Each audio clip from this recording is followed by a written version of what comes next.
Shannon, how do you think he looked? He looked like Ja. He made it explosive plays, had a nice and one. He had a tremendous dunk.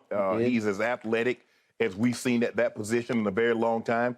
I think Russ right now has that distinction of being the most athletic point guard that we've seen. But Ja, when it's all said and done, might have something to say about that, Skip, before it's all over. He made his play, Skip. Triple J was extremely impressive with 37 and 10. Bane chipping in. As you mentioned at the top of the show, Skip, this is, at the top when we were talking about the Lakers, this is a very, very deep ball club.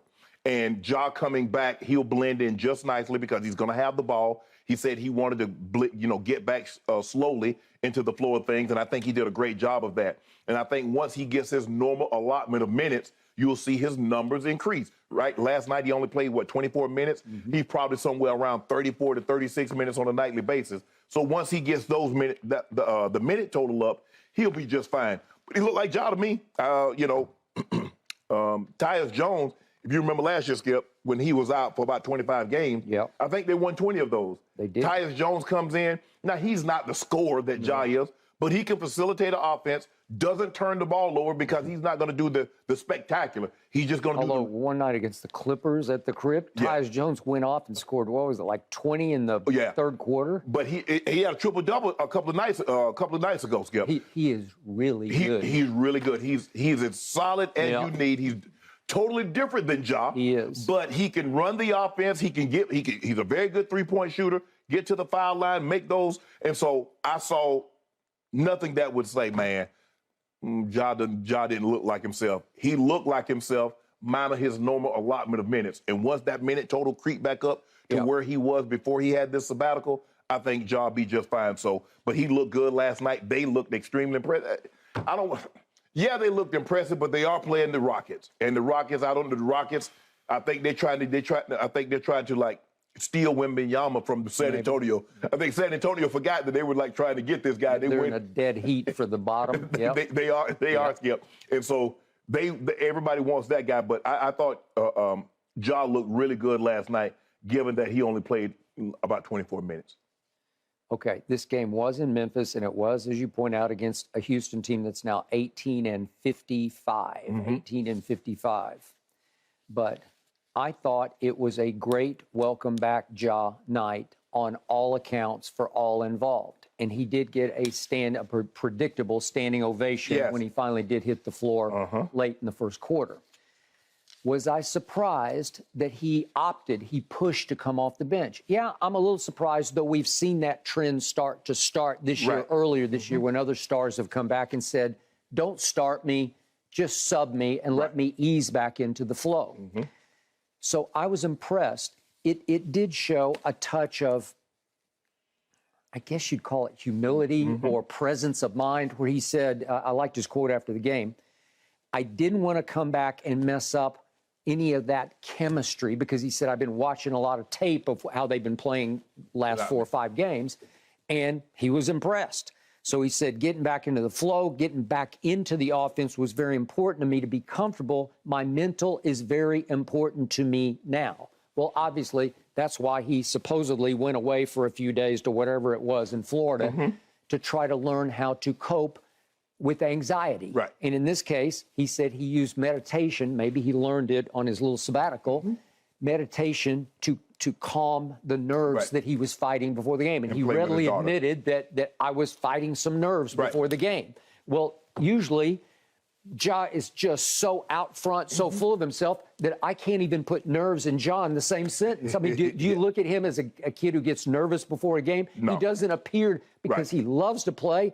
And he's one whose body language, when he steps on the floor, says, I'm the best player out here, and I'm about to show you. And I'm ready to go.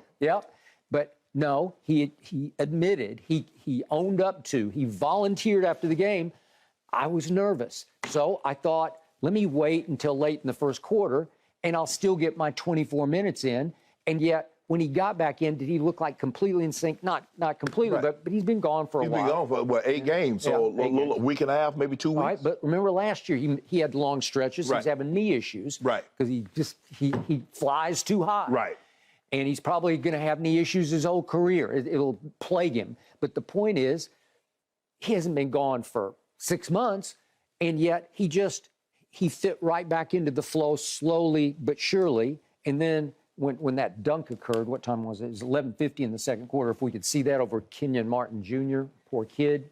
This is pretty vintage. Doesn't this look pretty much like that guy we knew? Yep. Whew. Yep. I mean, the contact. Whew. Okay. Still to be able to finish that. That is Ja Morant.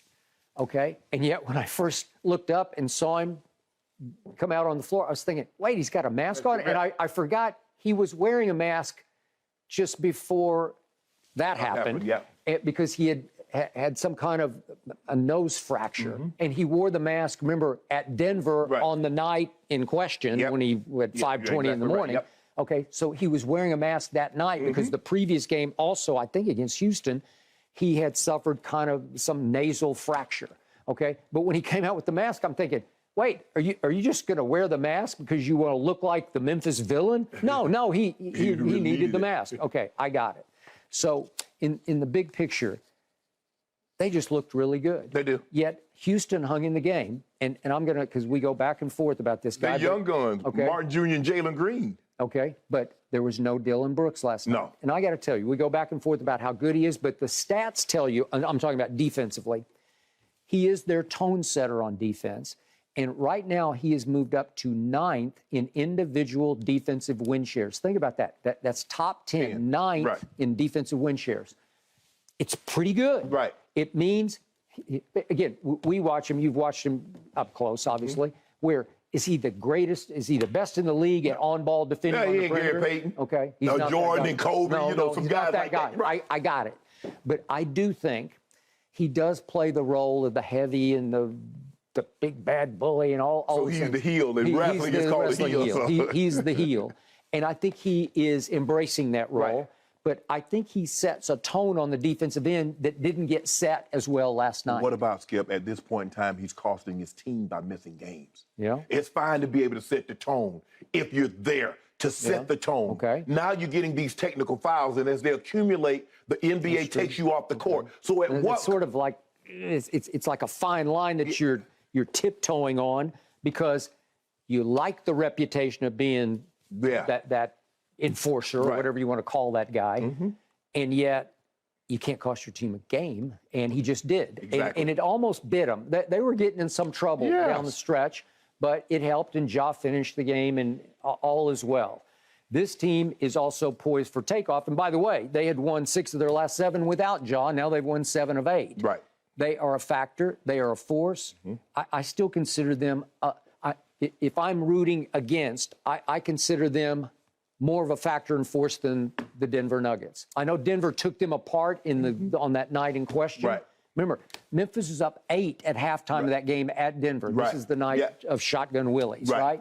Okay, so they're up 8 at halftime. Then Ja in the second half goes 2 for 10. 2 for 10. And when I saw the IG Live post, I'm saying, well, it looks like you're celebrating. What are you celebrating? Yeah. Because you blew the 8-point lead and you lost it by, wasn't it 12? I think they lost by 12 at Denver. They ended up being able to Okay. It was conclusive. You lost conclusively. Okay. But Skip, I mean, if you're going to get, they probably have what, the second or third best odds?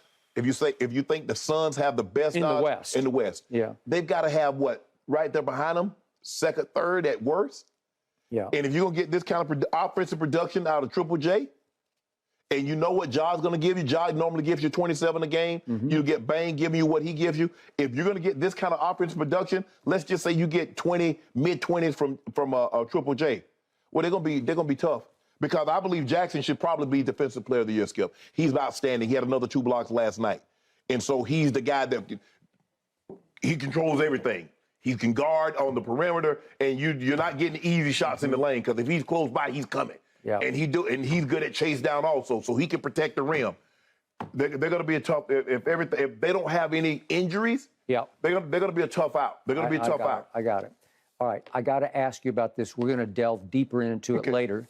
But last night, Father T. Morant and several members of Ja's family came to the game wearing hoodies that they had made for the game with a picture of Ja, Father, and Uncle with the word redemption on it. What did that say to Shannon Sharpe?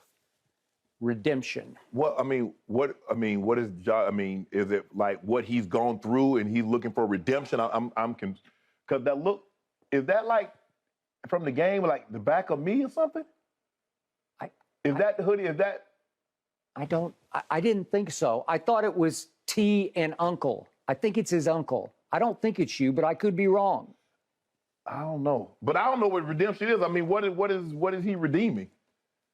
His basketball. I mean, I did something. I'm confused. I don't know what Ja's getting redeemed from.